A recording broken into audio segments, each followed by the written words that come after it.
Don't make the biggest mistakes that I made. Don't make the moments you felt offended or upset or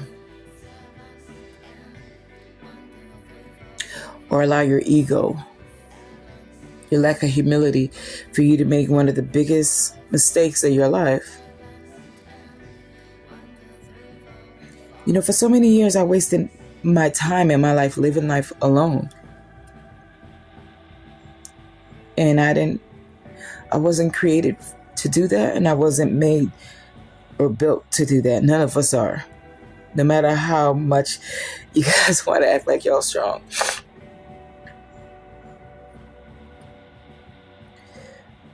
All that pain I was carrying, all that offense, all of that anger, all of the things that I've experienced in this world, I carried it on my own, and I didn't even have to.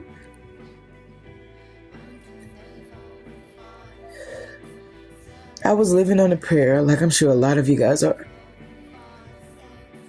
Living on prayer. At any moment, my life could have been taken from me, and I could have spent all of eternity completely separated from my loved ones, my family, my friends, people that know and love me, a God that created me and loved me and would have carried and gladly carried all of my pain, my burdens, and everything.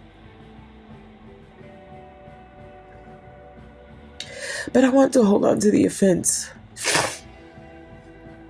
of all the pain I've suffered, all the anger and the judgment I faced from people, and especially the ones from the church, from getting to know a God that really,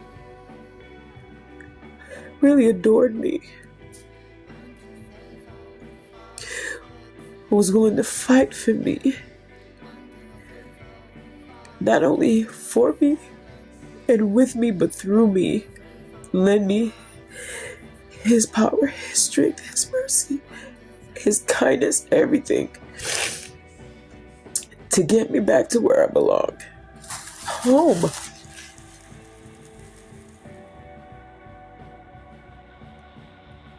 Home. I thought those people that gave up on me when they said, you know what, the best thing I could say for you, as much as it pains me to tell you this, is that I'll just pray and ask God to show Himself and reveal Himself to you, and just open the Word. Don't care about what I said or any Christian told you. Open the book yourself and read. And I felt so ashamed when I did it, because the way that this God cared for me and relentlessly was looking out for me in ways I took for granted. All the pain and the sorrow and anger I was carrying, I chose to carry it on my own, and I thought I needed to be self-sufficient, independent, strong. I wasn't strong. I found my strength in God. I found a fighter in God. I found mercy. I found kindness. I found forgiveness. I found love. I found identity. I found everything that I was searching for, and didn't even realize that I needed saving, and I could only find it in one person, and that was a Savior.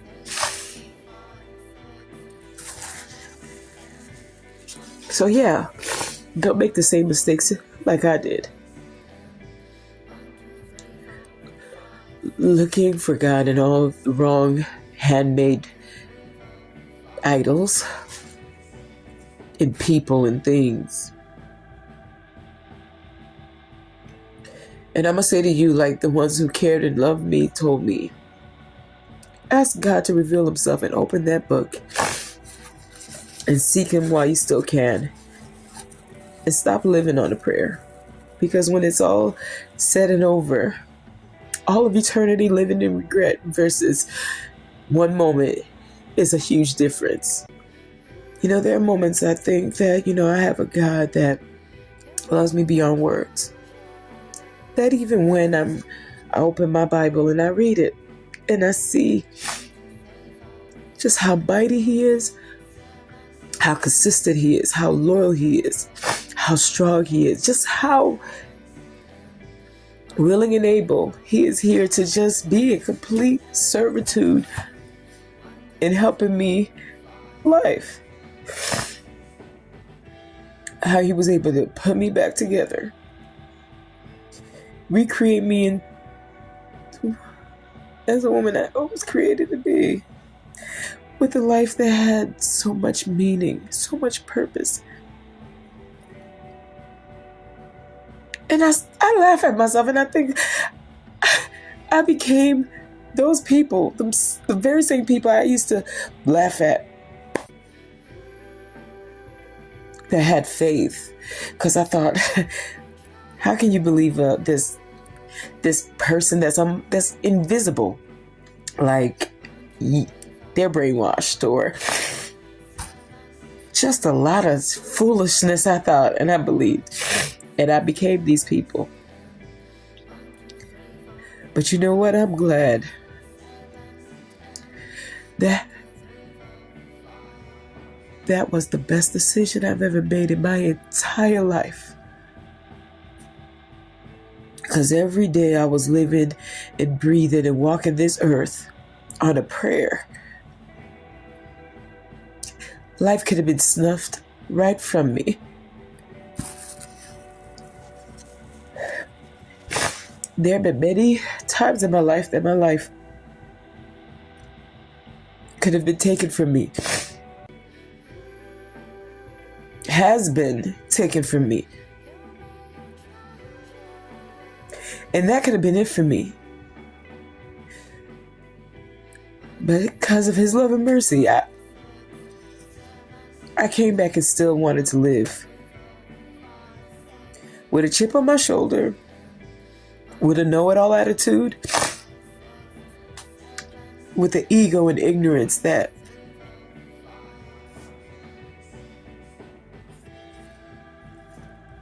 I ain't good enough, it ain't gonna work.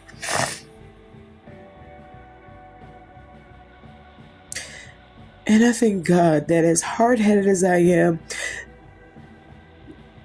that He was relentless and He let me go. Because I tell you, when I look at my life now versus when I had a life without God, I think to myself, you chose to live this life alone and you didn't have to. You carried a lot of pain and suffering, a lot of broken hearts, broken relationships, lost people. People who loved you and prayed for you was telling you, and you laughed in their faces. You laughed at God. Moments I challenged them and placed blame on Him, a lot of things. Not looking at me, my character, my choices. And then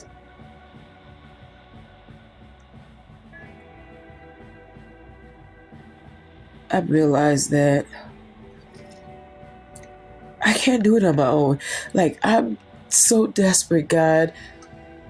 If you're real, I need something. Show me something. And then I thought, you know what? I'm going to read the Bible because I ain't never done it. I've read certain passages to benefit my agenda, to make excuses for what I needed and what I wanted. And then I did this thing where, God is a genie. I'll pray to Him and He'll give me whatever I want.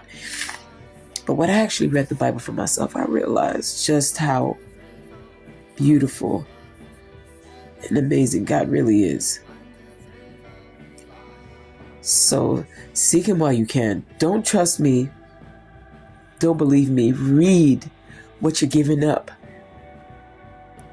The freedom you're giving up. This gift you're giving up. In trade of nothing. For someone who loves you and cares for you.